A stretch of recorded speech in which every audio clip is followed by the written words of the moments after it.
Sayın Başkan, sayın hocalar, kırlamçılar. Dıklatның бешеден мен bir Kırgızstanlıklara vakaleten özümden bir vazifemni atkırıp koyay. Afsus ki bugün mana bizning Uyghur medeniyetiga bag'ishlangan konferensimiz ahırlaşıp atıdı. Onu uyuşturgan Uyghur Akademiyası ve İbn Haldun Üniversiteti çok yaxşı iş kıldı. Ularga biz özümüzün minnettarligimizni bildirgimiz kelip atıdı. Uygurlarning Kırgızstanda yaşayotgan Uygurlarning namıdan Uyghur Akademiyasiga biraz kitap tapşırgımız var. Onu tapşırıp koyuşqa ruhsat kılыңlar. Ressamlarning katalogi Kırgızstan'da. Bizning Türkiye'den çıkan akımımızın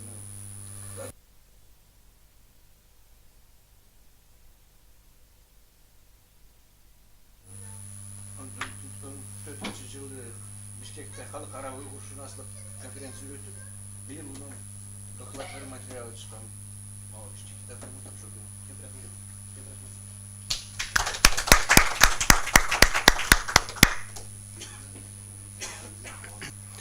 Milli medeniyet degende biz adamlarning nima to'g'riliq o'ylanib, nimalarni barpo qilganligini ko'zda tutamiz. İlim pende medeniyetinin nurgunluğun eniqlimleri mevcut. Yüzlügen eniqlimleri var.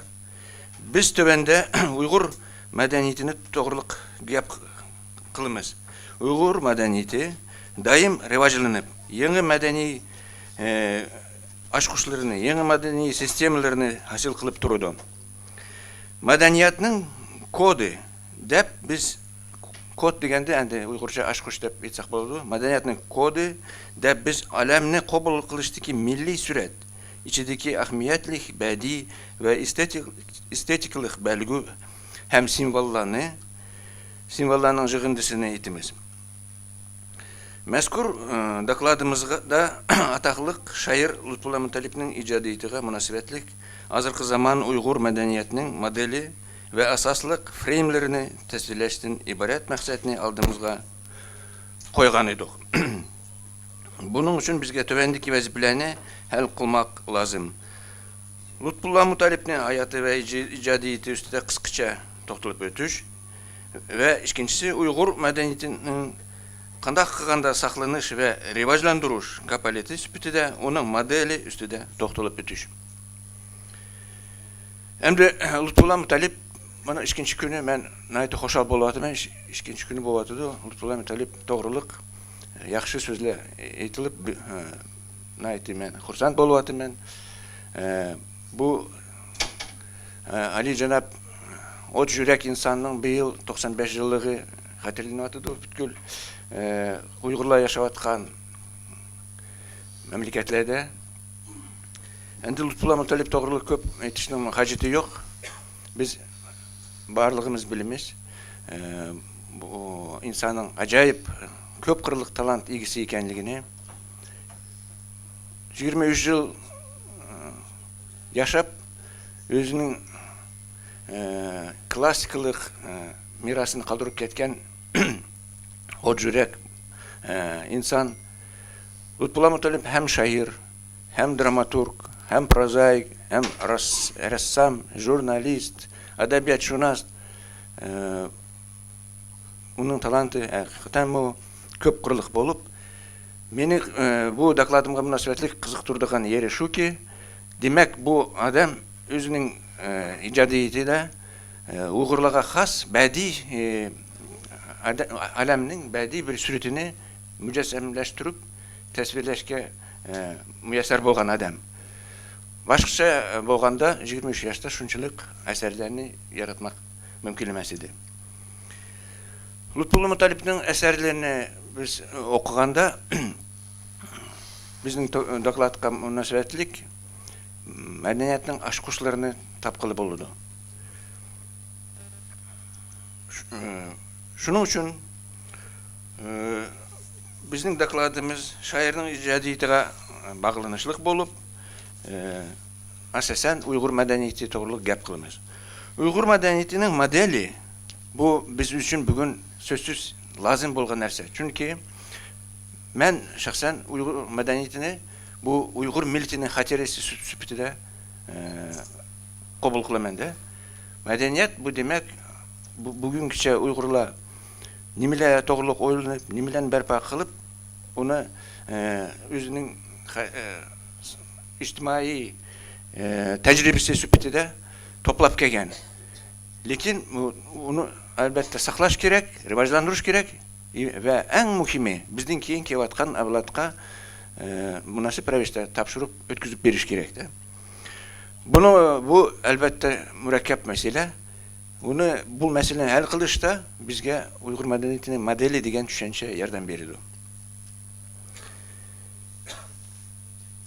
Model nima degan bu termin? Bu elbette semiotikalik pendin kelgan termindir. Model bu dört taraflı bir belgüdür da.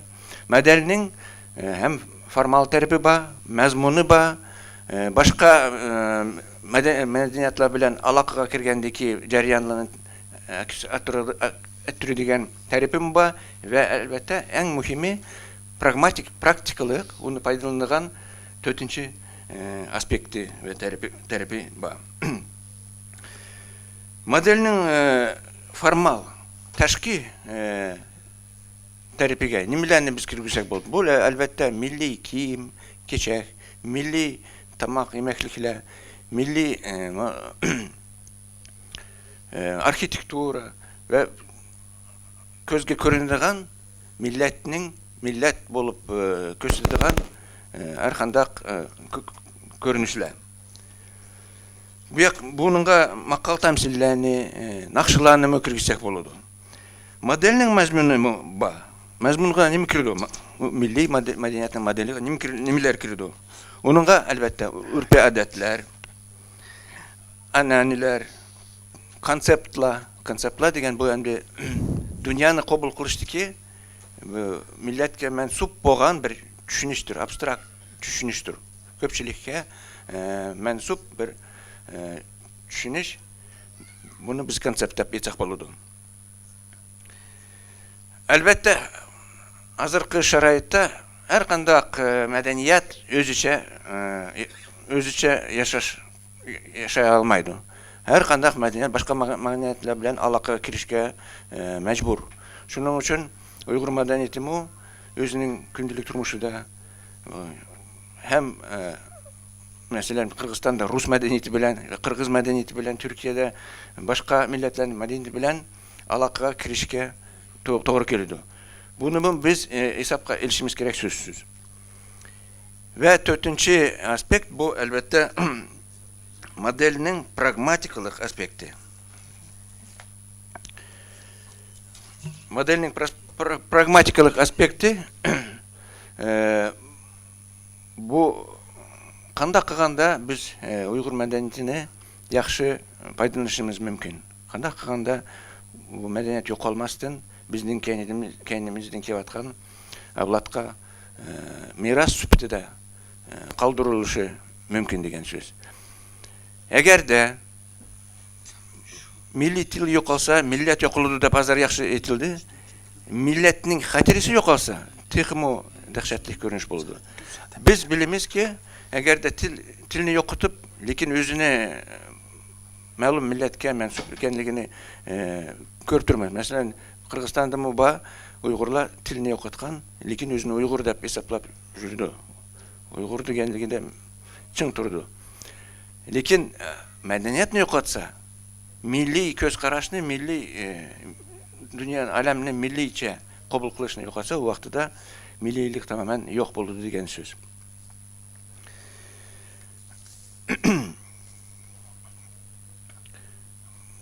Endi biz model to'g'riliq söz qilayotganda bu yerda biz modelning invariantlik türini ve variant türini aytishimiz kerak. Invariantlik model sifatida biz barliq Türkiye tillarga xos bo'lgan madaniyatning belgilerini ko'zda tutmamizda. Invariantlik model madaniyatga kelganda Türkiye xalqlariga mansub bo'ldi. Biz hem Uygur, hem Türkiye'lik Türkler, Kırgız Türkleri, Kazak Türkleri üçün ortak boğan medeni belgülerden tüzülgen modelini közütüşümüz. Bu invariantlık model. Onundan çıkıp her bir mesela Uygurlarının medeniyetinin modeli bu variant bulup geledi. Kazaklarınki özünce variant, Özbeklerninki, Tatarlarınki şu yönelişte iş elip basak bizge yeni gerek buludu ve birbirimizni düşünüşte çok asas yaratılmakçı. Hem de medeniyet ve milli mentalitetin asaslık elementi boğan frame düşünüş üstüde toxtalıp öteyli. Frame bu fikir жүрgüzüz ve tilin paydalanışının stereotipidir. Mesela frame malum bir konsept, bir düşüncenin asası da şekilleniyor. Mesela muhabbet degen konsept, muhabbet degen düşüncenin asası da Uygur lingua medeniyeti de garip senem degen frame şekilleniyor. Garip senem bu Uygurlara has frame'dir. Endi frame'ni mu tahlil qilganda medeniyetşünaslıkla slot degen termin ba, frame slotlarga bölünüp ketidi. Bu garip senem, mesela garip senem degen frame qoşulmagan söygü ve şundaqla birleşiş, birbirini izleş qatarlık slotlarga bölünüp ketidi. Garip senem bu Uygurlarning aң sezimide bir bolup bağlaştırılgan bir adamlarning bir-biriga intilgan jaryanını ispatlaydı.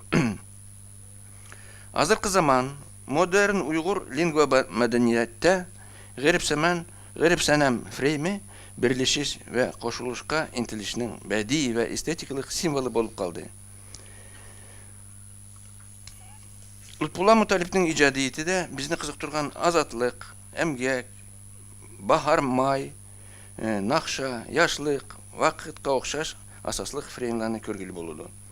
Ula medeni akbaratını düşünüşte bizge yerden berip özünün tüzden tüz vazifesine atkorup durdu da. Mesela garip senem frame'i hazırkı zamanda dünya boyunca çiçilgan Uygur halkının dilini düşünüşke yerden beridu.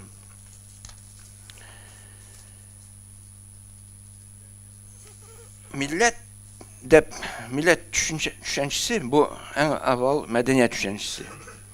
Milletinin medeniyeti, şu milletinin bar boluşunu Allah'ın aldıda aklaydıgan fenomendir.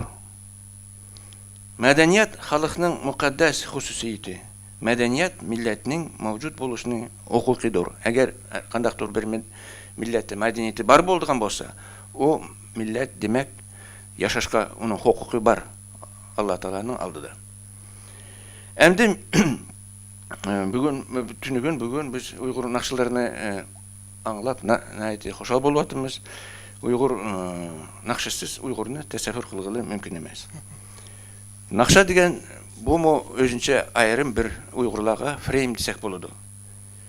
Uygurlarning dili nakşsazga yakın, nayeti yakın. Milli lingua medeniyette nakşa frame'i takdir ve hayat konseptlerinin yenide durdu. Adam balısı öz hayatı da derek östürüş, öy kuruş ve oğul östürüş gerek degen formula ba, turmuşunun formulası var da. Uygurlar bununla öz nakşısını yaratış gerek degen koşuşunu koşsa buludu. Uygurlar adamga on ba berip nakşısı ba deyişi mümkün. Bu nimeni bildirdi. Demek bundak deyiş adamның öz yolunu taptı demektir. Nakşısı ba degen adam bu demek özünün yolunu tapkan. Özünün kandaktı bir insan, unikal insan süpütüde özünü tapkan insan, adam degenlikini bildirdi. Uygurlar yaxşılarının keynidin, yaxşılık, nakşısı kalor dep etidi. Yaxşı adamların yaxşılığı bu onun icadiyeti, nakşısı. O adamı ötüp ketse mu, уларның иҗадияты килеп, демәк, улар без белән бергә хәзерме булып торды. Hayat ve yazmış noktasından karaganda Uygurlarning naqshisi avlodlar uchun nasihatga o'xshaydi. Millatning xatirisi bo'lgan madaniyatni avlodlarga topshirib berishning eng optimal usulidir. Bunda yenik optimal usulidir bu naqsha. Uyg'ur o'zining tajribasini aks ettirgan yaxshi naqshini qoldirib ketish kerak. Millet üçün naqsha yana birleştiriş, birleştiriş amelidir. Ana tilini bilmesimi özüne Uygur degen Uygurlar hazır köp uçuravatıdı. Lekin Uygurca naqsh sazını düşenmegen, onunla muhabbet bağlamagan Uygurunu görüş nayet tez.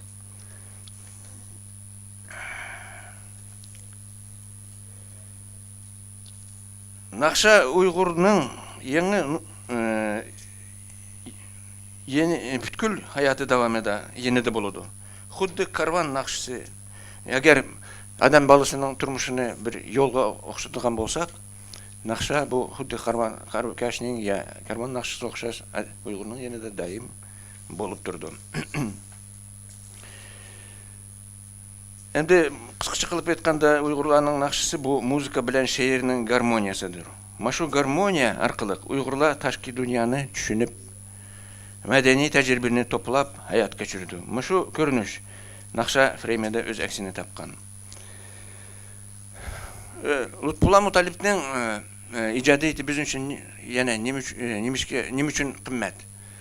Chunki bu asarlarda doimiy chaqiriq, doimiy bir kurash qilishga da'vat ko'ramiz. Şair daim madaniyat ögünüşke, til ögünüşke, ilim-fenni ögünüşke çakırgan. Bu arqılıq yaxşı turmuş üçün küraş qilishni çakırgan. Bugün biz mürekkep zamanda yaşavatımız.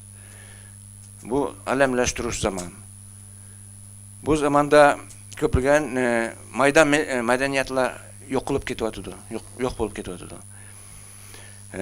Şunun için biz bugünkü günde 95 yılını hatırlayıp atkan günde daim aytıyatımız. Medeniyetini saklap kalish bu özüge xas bir küreştir. Milli medeniyet bar bolsa millet bar.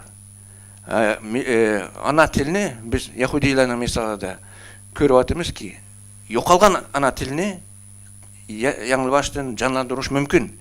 Lekin yo'qolgan medeniyetni aksiga keltirish mümkün emas. Shuning uchun biz madaniyat uchun kurash qilishimiz kerak. Bu kurashda bizga madaniyatning yadrosi bo'lgan, madaniyatning eng nuqtaliq belgilerini o'z ichiga olgan milliy madaniyat modeli yordam beradi. Biz shu modelni ilmiy asosda o'rganishimiz lozim. Bu birinchidan bizga o'z milliy madaniyatimizni saqlab qolishga yordam beradi. Ikkinchidan butkul Türkiye dunyoni bir dünya süpütüde texmo mücessemleştirip texmo bir birlikке keltirishga yaxshi yo'l, yaxshi kapalat bo'lib beradi. Dikkat qilganingiz uchun teşekkür ederim.